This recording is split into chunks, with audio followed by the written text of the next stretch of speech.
గాజాలో Israel సాగిస్తున్న మారణ హోమం ప్రపంచాన్ని కదిలిస్తోంది. ఆహారం కోసం అల్లాడుతున్న సామాన్య ప్రజలను లక్ష్యంగా చేసుకోవటం తీవ్ర విమర్శలకు తావిచ్చింది. ఇజ్రాయెల్ సైన్యం జరిపిన కాల్పుల్లో 80 మంది మరణించటాన్ని WFP తప్పుపట్టింది. గాజాలో యుద్ధం ఆగి తీరాలని, అంతర్జాతీయ చట్టాలను ఇజ్రాయెల్ గౌరవించాలని తాజాగా 25 దేశాలు ఒక సంయుక్త ప్రకటనలో హెచ్చరించాయి. అయితే ఈ ప్రకటనను ఇజ్రాయెల్ తప్పుపట్టింది. బందీల విడుదల విషయంలో హమాస్ మొండిగా వ్యవహరించడం వల్లే తాము దాడులను కొనసాగించాల్సి వస్తోందని ఇజ్రాయెల్ విదేశాంగ శాఖ స్పష్టం చేసింది. పశ్చిమాసియాలో ఉద్రిక్తతలు ఇప్పట్లో చల్లారే పరిస్థితులు కనిపించడం లేదు. గత 21 నెలలుగా గాజాపై ఇజ్రాయెల్ సాగిస్తున్న యుద్ధం కొత్త మలుపులు తిరుగుతోంది. హమాస్ను పూర్తిగా తుదిముట్టించడమే లక్ష్యంగా ఇజ్రాయెల్ సాగిస్తున్న దాడులకు ఇప్పటికే గాజా పూర్తిగా శిథిలమైపోయింది. 2023 అక్టోబర్ 7న ఇజ్రాయెల్పై హమాస్ మిలిటెంట్లు జరిపిన మెరుపు దాడిలో 1200 మంది ఇజ్రాయెలీ పౌరులు చనిపోగా 250 మందిని బందీలుగా చేసుకున్నారు. దీంతో హమాస్పై ఇజ్రాయెల్ భీకరంగా విరుచుకుపడింది. ఈ పోరాటంలో ఇప్పటి వరకు 59,029 మంది పాలస్తీనియన్లు ప్రాణాలు కోల్పోయారు. మృతుల్లో సగం వరకే మహిళలు, పిల్లలేనని చెబుతున్నారు. యుద్ధం కారణంగా గాజాలో 2 కోట్ల మంది పాలస్తీనియన్లు సంక్షోభంలో చిక్కుకున్నారు. ఈ పోరాటం గాజాను కరువు అంచులకు నెట్టివేసింది. ఎంతోమంది తమ పౌరులు ఇతర ప్రాంతాలకు తరలి వెళ్లిపోయారు. దీంతో ప్రపంచవ్యాప్తంగా నిరసనలు వెల్లువెత్తాయి.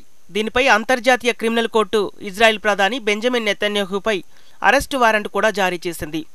తాజాగా ఇజ్రాయెల్ సైన్యం ఆహారం, మానవతా సాయం కోసం అల్లాడుతున్న సామాన్య పౌరులను లక్ష్యంగా చేసుకుంది. 2 రోజుల క్రితం ఇజ్రాయెల్ జవాన్ల కాల్పుల్లో కనీసం 85 మంది మరణించారు. ఇజ్రాయెల్ భూభాగం నుంచి జికిమ్ క్రాసింగ్ ద్వారా ఉత్తర గాజాలోకి ప్రవేశించిన వాహనాల వద్దకు జనం పరిగెత్తుకొని వస్తుండగా ఇజ్రాయెల్ సైనికులు విచక్షణ రహితంగా కాల్పులు జరిపినట్లు ప్రత్యక్ష సాక్షులు వెల్లడించారు.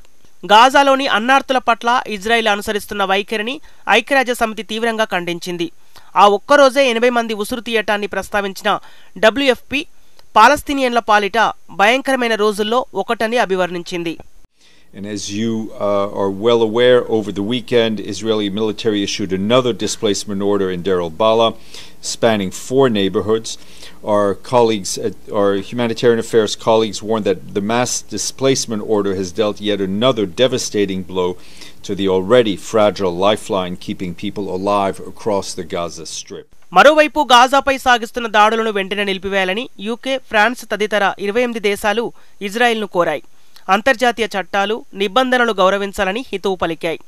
ఆయా దేశాల విదేశాంగ మంత్రులు ఈ మేరకు ఒక ప్రకటన విడుదల చేశారు. గాజా పౌరుల అవస్థలు ఇప్పుడు తీవ్రస్థాయికి చేరాయి. నీరు, ఆహారం వంటి కనీస అవసరాలను తీర్చాలని కోరుతున్న పాలస్తీనా పౌరులు ముఖ్యంగా చిన్నారులను అమానవీయంగా చంపటం ఆపాలని వారు కోరారు. గాజా ఆరోగ్య మంత్రిత్వ శాఖ, సమితి మానవ హక్కుల సంఘం కార్యాలయం గణాంకాల ప్రకారం సాయం కోసం ఎదురుచూస్తున్న 800 మంది చనిపోవటం దారుణమని 28 దేశాల విదేశాంగ మంత్రుల సంయుక్త ప్రకటన పేర్కొంది. ఇజ్రాయెల్ సర్కార్ సహాయం అందించే పద్ధతి చాలా ప్రమాదకరంగా ఉందని, అస్థిరతను పెంచడంతో పాటు గాజావాసుల గౌరవాన్ని హరిస్తోందని మండిపడింది. అత్యవసర మానవతా సాయం తిరస్కరించడం ఆమోదయోగ్యం కాదని, అంతర్జాతీయ మానవతా చట్టాలను గౌరవించాలని ఇజ్రాయెల్ ప్రభుత్వానికి సూచించారు. అయితే ఇజ్రాయెల్ విదేశాంగ మంత్రిత్వ శాఖ ఆయా దేశాలు పంపిన ప్రకటనను తిరస్కరించింది. ఇది హమాస్కు తప్పుడు సందేశాన్ని పంపుతుందని పేర్కొంది. తమ దేశం తాత్కాలిక కాల్పుల విరమణ, బందీల విడుదల ప్రతిపాదనను నిరాకరించడం వల్ల హమాస్ యుద్ధాన్ని పొడిగించిందని ఆరోపించింది. 2 వైపులా యుద్ధం కొనసాగటానికి హమాసే మూల కారణమని విదేశాంగ మంత్రిత్వ శాఖ తెలిపింది. ప్రజలు ఒక్కసారిగా దూసుకురావడంతో హెచ్చరికగా గాలిలో కాల్పులు జరిపాకే జన సమూహంపై గురిపెట్టామని ఇజ్రాయెల్ చెప్పుకొచ్చింది. మరణాల సంఖ్యను ఎక్కువ చేసి చూపుతున్నారని తెలిపింది. మిత్రదేశాలు వినిపించిన ఈ గలంతో ఇజ్రాయెల్ మరింత ఒంటరిగా మారనుంది. 2 ఏళ్ల కింది దాకా వేలాది మందితో కలకలలాడిన పట్టణాలు ఇప్పుడు బూడిద కుప్పలుగా మారుతున్నాయి. ఇప్పటికే దెబ్బతిన్న భవనాలతో పాటు చెక్కు చెదరకుండా ఉన్న అనేక నిర్మాణాలను కూడా ఇజ్రాయెల్ సైన్యం నేలమట్టం చేసి ఆ ప్రాంతాలను పూర్తిగా చదును చేస్తోంది. నివాస భవనాలు, పాఠశాలలు అని లేకుండా అన్నింటినీ వరుసబెట్టి కూల్చేస్తోంది. ఈజిప్టు సరిహద్దులో రఫా నగరంలో విధ్వంసం కొట్టొచ్చినట్లు కనిపిస్తోంది. భవనాల కింద బాంబులు పెట్టి మరీ పేలుస్తున్నారు. అనంతరం బుల్డోజర్లతో ఆ ప్రాంతాలను పూర్తిగా తుడిచిపెట్టేస్తున్నారు. మరోవైపు ఇజ్రాయెల్ దాడిలో గాజాలోని ఏకైక క్యాథలిక్ చర్చి టార్గెట్ కావడం వివాదాస్పదంగా మారింది. ఇజ్రాయెల్ తీరును క్రైస్తవ మత పెద్దలు తప్పుపడుతున్నారు. Humanitarian aid is not only necessary, it is a matter of life and death. Refusing it is not a delay, but a sentence.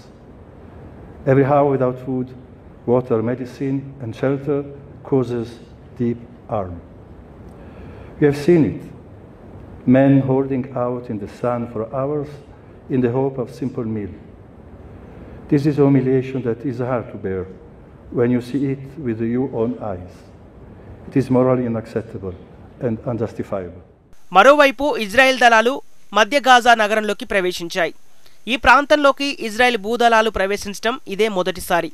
తాజాగా సెంట్రల్ గాజా నుంచి జనం బయటకు వెళ్లిపోవాలంటూ ఇజ్రాయెల్ మిలిటరీ ఆదివారం హెచ్చరికలు జారీ చేసింది. ఒకవైపు కాల్పుల విరమణ కోసం ఇజ్రాయెల్ హమాస్ మధ్య ఖతార్లో చర్చలు కొనసాగుతుండగానే ఈ హెచ్చరికలు వెలువడటం ప్రాధాన్యత సంతరించుకుంది. ఈ చర్చల్లో పెద్దగా పురోగతి కనిపించడం లేదని మధ్యవర్తులు చెబుతున్నారు.